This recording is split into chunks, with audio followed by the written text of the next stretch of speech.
Assalomu alaykum, Mohi Ramazon muborak bo'lsin. Bugun dim foydali bo'lgan, dim mazza bo'lgan dimlamalardan birini sizlar bilan birgalikda tayyorlaymiz. Bu foydali taomimiz albatta foydali paxta yog'i bilan dim mazali bo'ladi.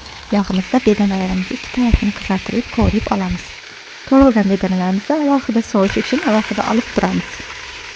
Bu arada biz piyoz bilan selderni doğrab olib turib, shu yog'imizda yengil qovurib olamiz.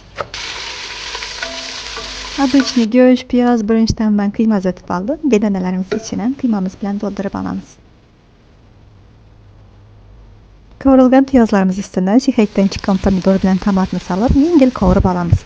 Keyin hamma do'lmalarimizni bir qator taxlab turib, ustiga yarim litr suv solib, duz bo'shlarini taxlab, garohlarini solib turib, dimlab pishirib qo'yamiz.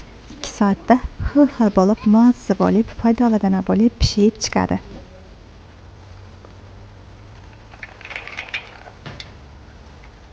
Nechik do'lmalar tishlaringiz bu albatta o'zlaringiz xohishlaringizga qarab.